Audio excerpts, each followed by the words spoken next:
नमस्कार, good morning. मैं doctor Shrikant Majumdar, assistant professor, Jawaharlal Nehru college, Chakradharpur. आज के इस वीडियो में आपका स्वागत है। आज मैं 5th सेमेस्टर का कॉस्ट ऑफ कैपिटल शुरू किया था, उसका सेकेंड पार्ट को मैं बताने जा रहा हूँ कॉस्ट ऑफ कैपिटल का। इसके पहले मैंने आपको कॉस्ट ऑफ डेब्ट बताया था, आज मैं कॉस्ट ऑफ प्रीफरेंसेस। जैसे कि आप जानते हैं, पूंजी प्राप्त करने का साधन में से शेयर अंश को जारी किया जाना। शेयर दो प्रकार की होती है, preference shares and equity shares. Preference shares क्यों कहा जाता है? क्योंकि प्रीफरेंस शेयर्स की प्राथमिकता होती है इक्विटी शेयर के पैसा पाने के पहले, यानी उसकी प्राथमिकता है कि पूंजी वापस करने की प्राथमिकता इक्विटी से पहले रहती है, इसलिए इसका नाम है प्रीफरेंस शेयर्स कैपिटल। आइए मैं आज आपको प्रीफरेंस शेयर्स कैपिटल के बारे में बताता हूँ। Cost of preference shares. The cost of preference shares capital is the rate of dividend expected by preference shareholders. Preference shares dividend is a part of income, therefore it is paid out of income. ये part of income है, income से इसका paid किया after tax, tax देने के बाद। So first we calculate cost of preference shares after tax. उसके पहले मैं आपको बता दूं कि हम लोग का प्रीफरेंस शेयर्स दो प्रकार की होती है, इरिडीमेबल एंड रिडीमेबल। तो दो प्रकार की प्रीफरेंस शेयर्स को मैं आपको बता रहा हूँ, रिडीमेबल और इरिडीमेबल। इरिडीमेबल का अर्थ होता है, for this types of shares dividend at a fix rate is constantly given to preference share holders. The amount of this types of shares never return to the share holders during his life time. यानी company के जीवन काल में preference shares का पैसा वापस नहीं होती है। अगर कंपनी लिक्विडेशन में चल जाती है, कंपनी लिक्विडेशन में जाती है, यानी कंपनी बंद हो जाती है, उस परिस्थिति में ये पैसा उसे रिटर्न होती है, इसलिए इसका नाम है इरिडीमेबल, वापस ना होने वाला पैसा। इरिडीमेबल प्रीफरेंस शेयर्स की कैलकुलेशन हम लोग कैसे करेंगे, जरा ध्यान से देखिए। Formula cost of preference capital after tax. ये आफ्टर टैक्स इसलिए होती है क्योंकि कंपनी टैक्स काट के ही आपको डिविडेंड देती है, टीडीएस होती है, जिसको कॉस्ट ऑफ प्रीफरेंसेस हम लोग पहले निकालते हैं आफ्टर टैक्स। CPAT यानी cost of preference after tax, PD into 100/NP। Very simple formula. PD माने प्रीफरेंस डिविडेंड, NP माने net profits from preference shares, यानी प्रीफरेंस शेयर से कितना पैसा मिल रहा है। If the share issued at par, then NP will be calculated. NP par value of shares minus flotation charge, ठीक है, खर्चा। अगर शेयर इशू किया जाता है प्रीमियम में, net proceeds par value plus premium minus flotation charge. अगर discount में इशू किया जाता है तो प्रीमियम के जगह पर माइनस हो जाती है डिस्काउंट, बाद बाकी सेम रहता है। यह देखिएगा, NP कैलकुलेशन आपको इंपॉर्टेंट है। Cost of preference shares capital before taxes, tax के पहले, CPBT, CPAT आफ्टर टैक्स निकाल के 1 - T टैक्स को डिवाइड कर दीजिएगा तो निकल जाएगा बिफोर टैक्स। ये समझ गए, T माने टैक्स रेट।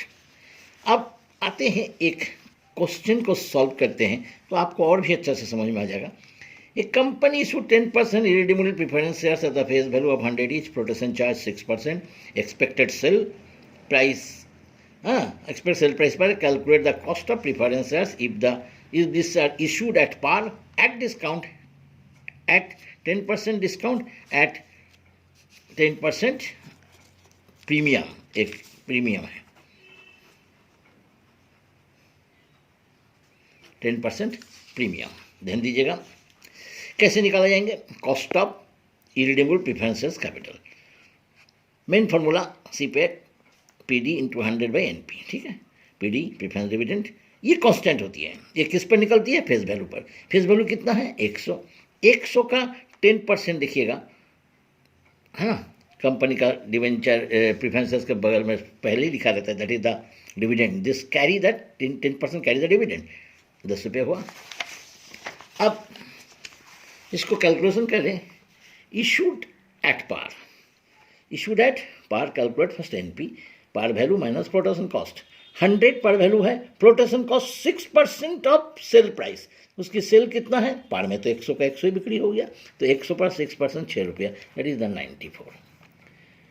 अब के PAT मैंने आफ्टर टैक्स, फॉर्मूला पहले लिखा दिया, PD इंटू 100/NP, 10, ये देखिए 10 पहले ही निकाल चुके थे हम लोग, 10 हम लोग पहले ही निकाल चुके थे, एक कॉमन है सब में रहेगा, 10 100/94, 10.64%, ठीक है। बिफोर टैक्स, क्योंकि टैक्स रेट नहीं दिया है इसलिए हम लोग बिफोर टैक्स कैलकुलेशन नहीं कर सकते, इस क्वेश्चन में दिया रहेगा तो करते हैं। इशूड एट 10% डिस्काउंट, क्वेश्चन देखिएगा, इशूड एट 10% डिस्काउंट, 10% डिस्काउंट में हमने पार वैल्यू एनपी में 10% डिस्काउंट माइनस फ्लोटेशन कॉस्ट, 100 रुपया, 10% डिस्काउंट यानी 100 का 10% 10 रुपया, और फ्लोटेशन कॉस्ट जितना बिक्री होगा, सेलिंग प्राइस, याद देखिएगा आप प्रेफरेंसेस को बेच रहे हैं 100 में नहीं, डिस्काउंट देकर बेच रहे हैं 90, तो 90 पर 6% देखिए 5.4%, यानी दोनों को घटा देने से 84.6 हो जाता है। बस फिर वही फॉर्मूला, PD इंटू 100/NP 11.82%। अब at 10% premium, at 10% premium NP, par value plus 10% premium minus flotation cost, 100 पर 10% प्रीमियम 10 रुपया, प्लस 100 पर 10% प्रीमियम 10 रुपया, माइनस 6% ऑन बिक्री मूल्य यानी सेलिंग प्राइस, तो शेयर को कितना में बेच रहे, एक शेयर को 100 प्लस 10 110, 110 का 10% कितना हो जाता है 0.60, तो इसका माइनस कर दीजिएगा तो कितना हो जाएगा, तो देखिए प्रीमियम को जोड़ दिए और सेलिंग प्राइस को ध्यान दिया, सेलिंग प्राइस जितने में बिक्री हो रहा है, प्रीमियम में ज़्यादा में बिक्री हो रहा है, डिस्काउंट में कम में बिक्री हो रहा है, तो उस पर आपका खर्चा आएगा 6.6, तो कुल मिलाकर 100, बट फिर वही फॉर्मूला लगा दिए, हो गया। ये तो था आपका एक क्वेश्चन। अब आइए cost of redeemable preference shares capital. Redeemable preference shares capital उस प्रेफरेंस शेयर्स को कहते हैं जिसकी पैसा उसकी लाइफ टाइम में यानी कंपनी के जीवित अवस्था में ही उसकी वापस होती है, एक निश्चित समय दिया जाता है, इस प्रकार का शेयर का आगे लिखा रहता है रिडीमेबल प्रेफरेंस शेयर्स, कभी 5 साल में, कभी 7 साल में, कभी 8 साल में, कभी 10 साल में, ये एक स्टिपुलेटेड पीरियड रहती है जिसमें पैसा को वापस कर दिया जाता है, इसको हम लोग कहते हैं रिडीमेबल प्रेफरेंस शेयर्स। आइए, the shares which have to be repaid after a stipulated period calculation mode as follows, यानी these are the shares which have to be repaid माने वापस किया जाता है after a stipulated period calculation mode as follows। देखिए see PR means preference redeemable after tax, PD plus MV minus NP by N by MV plus NP by 2 into 100। PD जानते हैं preference dividend, MV maturity value यानी 5 साल 10 साल के बाद कितना वापस होगी, NP net profits, N equal to number of years, ठीक है। अब देखिए क्वेश्चन नंबर 23 जो हम लोग देखेंगे, क्वेश्चन नंबर 20 SP गुप्ता का, ये देखिए SP गुप्ता का 8% preference shares 100 years, these are the redeemable शब्द लिखा है, these are the redeemable after 8 years at a premium 5%, the cost of issue 3 per share, find out the cost of preference shares capital, assume tax rate is the 60%, ठीक है। ये question था। अब उसको हम लोग कैसे सॉल्व करते हैं ज़रा ध्यान से देखिए। Cost of redeemable preference shares capital, main formula CPT ये तो जानते हैं। P कैसे निकालेंगे हम लोग, डिविडेंड कैसे निकालेंगे हम लोग, डिविडेंड निकालने का वही तरीका, face value into rate by 100, 100 है 8 रुपये, 8% है 8 रुपया हो गया। NP face value minus flotation cost, 100 minus 3 97, चूँकि ये पार में है इसलिए फेस वैल्यू में कोई डिस्काउंट प्रीमियम कुछ नहीं, जो उसका कीमत है उसमें से केवल खर्चा को घटा दिए, 3 रुपया बोला है। Face value MB face value plus redemption premium, देखिएगा प्रीमियम में आपस हो रहा, क्वेश्चन को ध्यान से देखिएगा, प्रीमियम में आपस हो रहा 5% 100 रुपया पर, तो कितना हो जाएगा 100 प्लस 5 यानी मैच्योरिटी वैल्यू 105, अब फॉर्मूला लगा दिया आफ्टर टैक्स पीडी जो है सब हम लोग उसको पुट कर दिए। ये देखिए 8 फॉर्मूला में पीडी देखिए 8 105 मैच्योरिटी वैल्यू जो हम लोग निकाल चुके थे। हाँ, अब फिर हम लोग उसको देखेंगे 197 वो भी निकाल चुके हैं। 8 ईयर्स है 105 + 97/2 × 100 बस उसको हम लोग कैलकुलेशन किए 8.91। अब before tax CPR after tax bye 1 - T कितना है टैक्स एट 60 माने 0.6 कैसे आया 8.91 ये जो निकला उसको 1 - 0.6 से घटा के 0.4 इससे डिवाइड कर दिए 22.275। देखिए कितनी सिंपल फार्मूला है ये। क्या चीज़ निकालना प्रेफरेंस का डिविडेंड। प्रेफरेंस का डिविडेंड तो एक बार फिर मैं आपको समझाऊं कि कॉस्ट ऑफ प्रेफरेंस से दो प्रकार इरिडीमेबल और रिडीमेबल।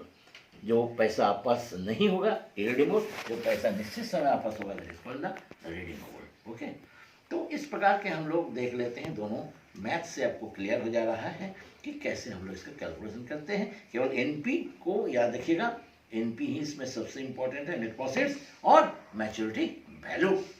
तो ये एक कॉस्ट ऑफ कैपिटल का सेकेंड पार्ट डेब्ट के बाद हमने आपको प्रेफरेंस शेयर बताया। आगे हम लोग इक्विटी शेयर्स रिटेन अर्निंग्स बताते रहेंगे, क्लास करते रहिए। आप सबको एक बार फिर मैं बताता हूँ कि लॉकडाउन की स्थिति में घर में रहिए, सुरक्षित रहिए। धन्यवाद।